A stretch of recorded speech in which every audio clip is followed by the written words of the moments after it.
Sounds good. Just let me know when. Oh, I started recording. Ready? 3, 2, Did you already start? 1. Yes.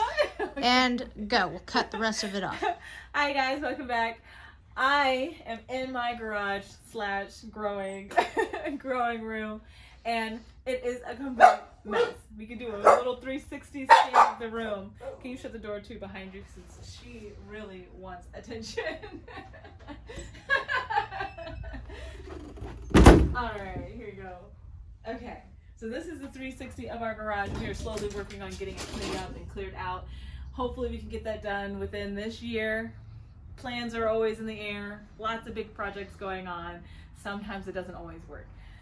In any case, this is what I have growing. So I have my, I think it's called Chinese lantern, growing in here. I did have a whole bunch more, but I did not see it because it was sitting in the back with all my other stuff that is now outside doing their thing. And more than half actually, I think, died. These are the ones that survived out of all the ones that I had, and it was a bunch. I also have some kale that I'll probably have to put out soon as well and water it because it's kind of dry too. And then my onions, which I am still struggling to get onions to grow. They're in here a little bit, but as you can see, it's got a lot of algae in it, and I haven't watered this in a few days. They've started to sprout and they're just covered, and I think I need to start working with vermiculite.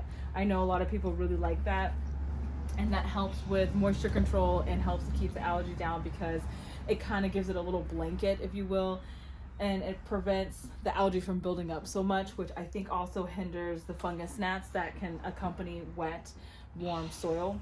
And then in here, I have another succession of sunflowers growing in here.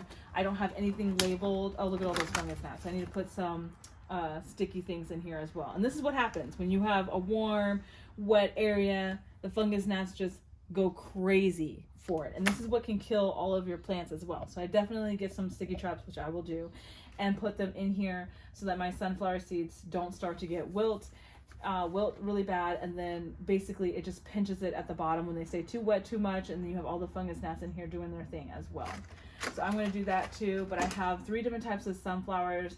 The mammoth, I think there's a red one in here, teddy bears in here, and then I think some more bells of Ireland is in here as well. So hopefully we'll start seeing something. They are very quick to germinate, and I mean super fast. I think the fastest I've seen sunflowers, that is, germinate is maybe 3 days. As long as you keep it nice and moist, it will germinate in 3 days. And if it's in a warm area, because sunflowers, hence the name, they love the sun, they follow the sun, they like it nice and warm. So keeping it on this tray will also help to get them to germinate quickly as well.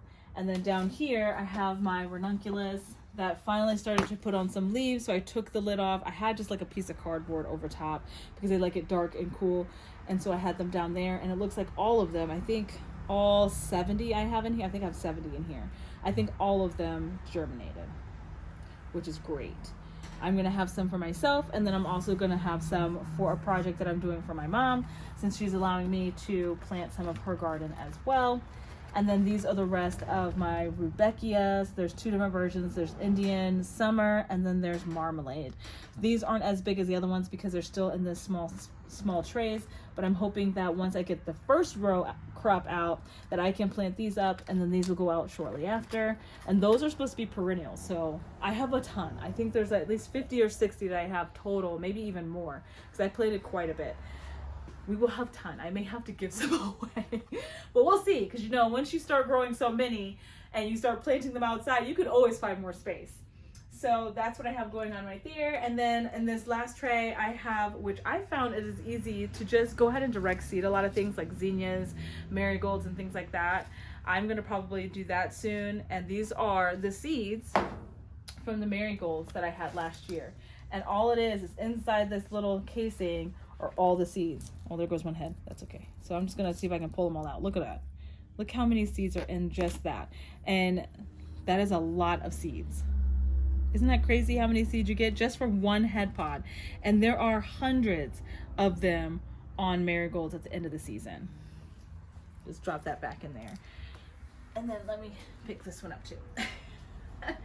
And then that is basically it that I have going on in here. Everything else is outside, and they will hopefully get planted soon, as long as the weather stops getting below freezing more often than not. Like right now we're sitting at temperatures between 45 and 50 at night. It doesn't really go all the way down to 40. It's like it touches about 50s, like low 50s, and then it goes back up. Hopefully it stays like that for much longer, and then maybe in about 3 weeks or so, maybe in a month, I can put out my warm crops like my tomatoes, my eggplants, and things like that out. And then I will have a cleaned out growing area, so I can get all of these things under check. But I'm gonna go ahead and get that sticky trap real quick, and I'll be right back. Color, you can get them in yellow, but they're not as noticeable in the black, and it's sticky on both sides, and it's literally just really strong adhesive. So when the gnats fly around or anything like that, they just get stuck to it and they eventually perish. So I'm gonna stick them in here and hope that that will help with the problem of my gnats. Because there's a whole bunch. You can see them. They're just, it looks like it's a carpet running around in here, and they were not in there yesterday. So I'm going to go ahead and see if I can catch it early and stick them in there, and it'll do its magic. And I'll show you what it looks like once they start getting trapped in there. I'll show you what it looks like and how many there probably were. And I'm guessing there's at least 50 in there. But hopefully it won't do a whole bunch of damage to what's growing in there. Well, I am going to call this a done, because I have nothing else to show you or anything else to grow right at this moment. And I will see you in the next video. Bye, friends.